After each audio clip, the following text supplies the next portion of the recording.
He tried to move on. He swore he had closed that chapter. But without warning, everything repeats itself. The situations, the encounters, even the mistakes, as if the universe, tireless, insisted on putting him back in the same place. Why would someone be called to relive a cycle that seems already fulfilled? And what if it wasn't punishment, but rather a summons? There is a hidden reason for this constant return, and it is deeply rooted in the human psyche. When experiences come back, perhaps what the universe is trying to show isn't the outside world, but what still needs to be seen within oneself. What is not integrated is repeated. What is denied returns with greater force.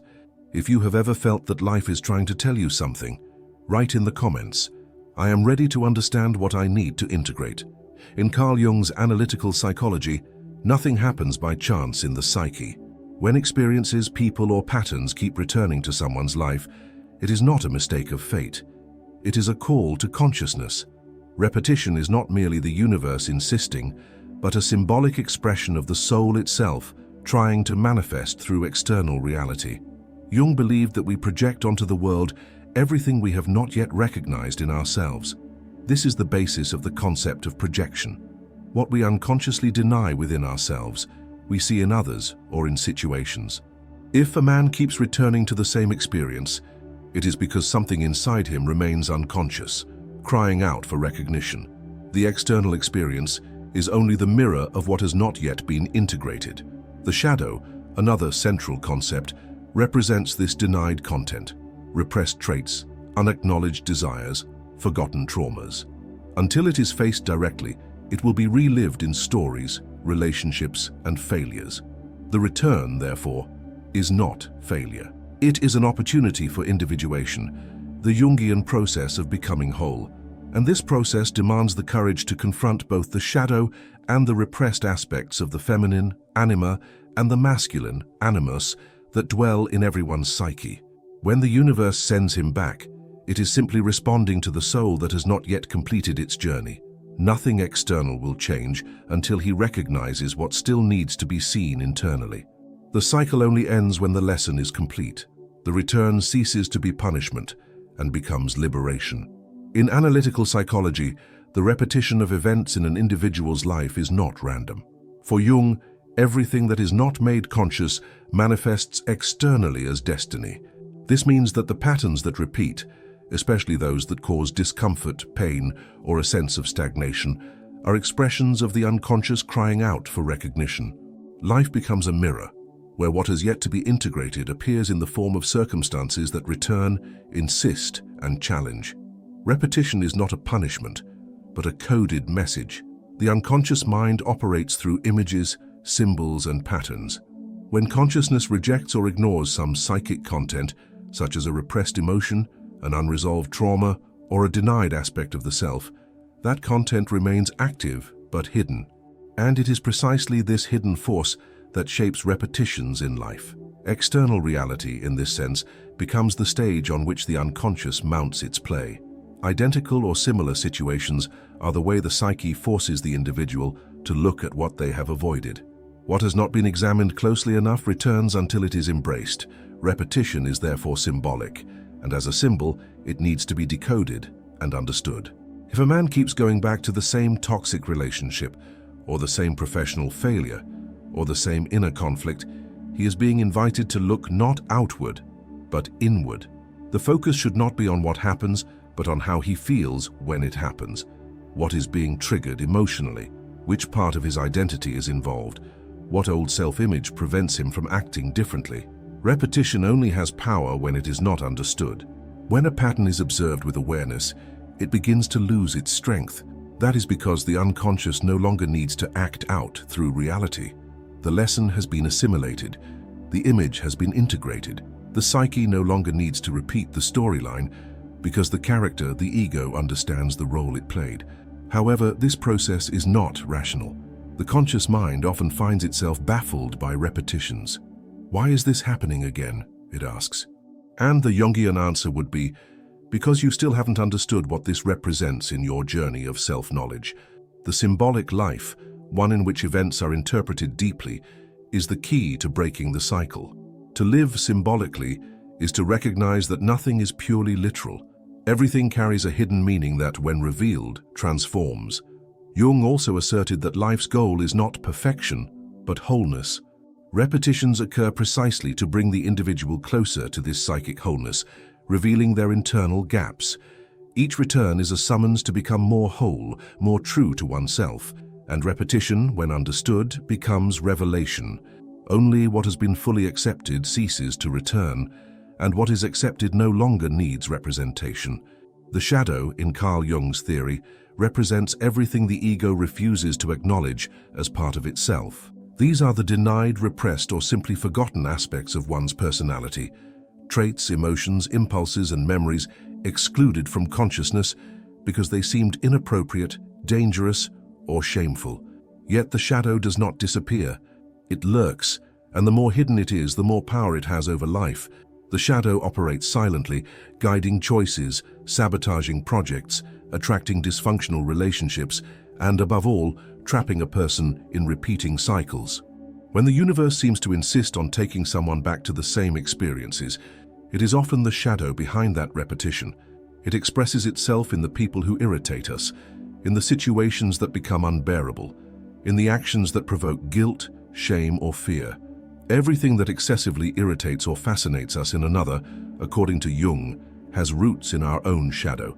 And it is in this dark mirror that life's cycles are constructed. Nothing repeats without reason.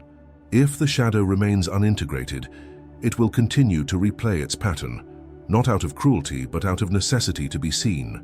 The shadow demands recognition. When it remains unconscious, the individual lives under the risk of being possessed by it. This manifests as uncontrollable impulses, emotional outbursts, destructive behaviors, or even as blockages and paralysis. And in this context, repetition functions as a natural return mechanism. That which was ignored returns disguised as destiny, and it returns whenever necessary until consciousness opens to integrate that hidden content. Many believe that overcoming a difficult situation means simply moving away from it. But from a Jungian standpoint, that is not enough. One must understand what that situation reveals about who is living it. The shadow is not only in the people who appear in the cycles of repetition, but in how the person reacts to them. Intense emotions, automatic judgments, resentments, and projections all point to something inside that has not been assimilated. The key lies in deep observation. When a situation repeats, one needs to ask, what does this experience awaken in me that I still cannot handle? This seemingly simple question can open significant doors. Instead of fighting what returns, one can begin decoding the symbolic language of repetition. Thus, what once seemed a punishment reveals itself as an invitation to expand consciousness. Integrating the shadow does not mean becoming better in a moral sense. It means becoming more complete, recognizing that one also feels envy, anger, a desire for control, fear of failure, embracing vulnerability, welcoming what is human. In doing so, the shadow loses its destructive power. It ceases to operate in the shadows and becomes assimilated as a legitimate part of the psyche. And with that, repetition loses its reason for existence. The life cycle that imprisons us most is not the external one, but the internal cycle of denial. As long as the shadow is denied, it will continue generating situations that demand its integration. That is why many people feel they always return to the same point, because deep down, they have never left it. True escape only happens when there is recognition. Jung said that encountering the shadow is one of the most difficult moments in the process of individuation, but it is also the most liberating. It is through that encounter that cycles are undone, not because the world changes, but because one's relationship with the world transforms. What was unconscious is now lived with lucidity, and what was shadow becomes light. There is something deeply enigmatic in relationships that return, especially those that carry pain, intensity, and a sense of unfinished business. Jung did not speak of karma in religious terms, but he recognized that certain human connections carry a symbolic and archetypal charge that transcends everyday logic. He saw these bonds as expressions of the collective unconscious and manifestations of the individuation process, inevitable paths not because they are mystically predestined, but because they are necessary for psychic integration. And when these relationships repeat, or when affective patterns return with different faces but the same energy, something still needs to be understood. Repeating affective patterns generally indicate unresolved wounds. A person is drawn unknowingly into situations that symbolize their own psychic contents. It is common for someone to become involved repeatedly with emotionally unavailable, manipulative, or overly dependent people. These relationships are not coincidence. They mirror internal parts that have not yet been seen. Sometimes the relationship comes back, not because of an externally predestined bond, but because the internal psychic content remains active. The other person represents what needs to be integrated: one's own fragility, the desire for control, the neediness, the fear of abandonment. At the heart of these reunions and repetitions is projection. Jung asserted that romantic love is initially a phenomenon of deep projection. We project onto the other what we desire, what we fear, what we have lost. The other becomes the repository of internal images, the anima in the case of men, and the animus in the case of women. These psychic figures represent the unconscious feminine and masculine aspects of the personality. When they are not integrated, they seek expression through relationships. That is why some encounters are so overwhelming. They are not merely meetings between two people. They are clashes between two unconscious minds. They are scenes where ancient wounds, maternal or paternal images, ideals of salvation, childhood traumas are enacted. And the more unconscious this process, the more karmic it seems, the harder it is to break the cycle. The person feels that something pulls them back, that they cannot free themselves, that the connection is greater than them.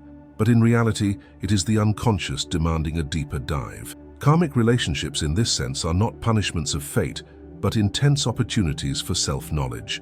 When a pattern repeats or when a person returns insistently, the question should not be, why did he or she come back? But rather, what does this person represent in my psychic journey? Perhaps they represent the wounded child still seeking approval, or the inner woman never recognized, or the inner man repressed. These symbolic figures, when ignored, seek expression through affective bonds. And until they are integrated, they will continue returning under the guise of love, desire, longing, or guilt. Jung taught that every projection must one day be withdrawn. This means the image we place on the other must be recognized as our own. Only then does the other cease to have power over us. Only then can the relationship truly transform or end. The real end of a relational cycle does not occur when the person leaves, but when the psychic image they represented is welcomed and reintegrated into the self. From then on, choices change. Attraction to destructive patterns weakens. Perception becomes clearer. Therefore, affective returns and karmic patterns should not be seen merely as mistakes or failures. They are signals that something internal has yet to be understood. Signals that the soul, through love and pain, is still trying to teach something essential. The true reunion is not with the other, but with what they awaken in us. And when that recognition happens, the cycle breaks. Love frees itself from repetition, and what was once a compulsive return becomes a conscious passage. The process of individuation, according to Carl Jung, is the path by which the individual becomes who they truly are. It is not about reaching an ideal of perfection or eliminating internal conflicts, but about integrating the diverse aspects of the psyche into a coherent whole. It is a continuous movement of reconciliation between the conscious and the unconscious, between the persona and the shadow, between internal archetypes and lived reality. And along this path, cycles of repetition cease to be mere obstacles or frustrations and reveal themselves as fundamental stages for the realization of the self. When the universe insists on placing someone back at a certain point in their journey, it is not being cruel, but profoundly pedagogical. External life repeats what still needs to be understood internally. Individuation happens precisely when the individual is willing to view these returns with a new perspective, not as a victim of fate, but as a student in a symbolic school that existence offers. Each repetition is a lesson, each return an invitation to lucidity. And lucidity begins with the awareness that nothing that wounds us is without a healing potential. Throughout this process, the ego, the conscious identity of the person, encounters forces much greater than itself. The shadow, the projections, emotional complexes, the archetypal figures of the animus and anima, all confront the ego and force it to expand. When the ego refuses this confrontation, the individual remains trapped in repetition. But when the ego accepts the challenge, the alchemy of transformation begins. And it is precisely this acceptance that marks the start of individuation, the recognition that escape lies not in changing the external world, but in deciphering and integrating the internal world. In individuation, what was fragmented begins to unite. What was once rejected becomes accepted. Pain is no longer avoided, but understood as part of the psychic evolution process. And gradually, the person ceases to feel they are being sent back and starts to perceive that they are moving forward, even if the path seems circular. In truth, the movement is not a closed circle, but a spiral. The return is never to the exact same point, but to a deeper layer of the same experience with more awareness, more maturity, more wholeness. This is the essence of individuation, becoming whole. And becoming whole means ceasing to seek outside what can only be found within. Relationships change, desires refine, values solidify. Repetition loses its power, not because the world changes, but because the subject living in it has changed. Now he knows how to recognize the signs. He knows how to interpret dreams, hear omens, understand feelings as compass points. The universe no longer needs to shout to be heard, because the soul has learned to listen. This process has no definitive end. Individuation is a lifelong journey, but there are important milestones along the way. That moment when one realizes that suffering had a purpose, that internal reunion that dissolves an old pain, that conscious choice that breaks a decades-long cycle. These are the moments indicating that the psyche has found new equilibria. And when this happens, external life reorganizes itself. The same mistakes no longer repeat. The same people no longer hold the same power, and once feared paths become traversable.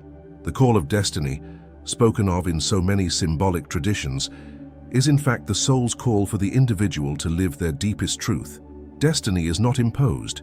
It is activated by inner listening, and that listening becomes possible only when the noise of repetition ceases, when the need to repeat is overcome by the decision to understand, when return is replaced by advance. True liberation does not lie in avoiding return, but in learning from it. Individuation transforms return into passage. And destiny, once seen as imposition, reveals itself as choice. Life does not repeat by chance. The insistent return of experiences, people, or patterns is the exact reflection of what still pulses in the shadow, of what the soul needs to integrate. The universe, as a symbolic mirror of the psyche, returns to us what we have yet to understand, and only those who have the courage to confront a cycle within themselves can free themselves from it. Jung shows us that healing does not come from escape, but from encounter. That repetition is the language of the soul, that what returns does so because it wants to be seen with new eyes. When the individual accepts looking at what hurts, what disturbs, what insists on returning, he not only breaks the pattern, he transforms his relationship with reality. Return becomes advance. Pain, learning, repetition, revelation.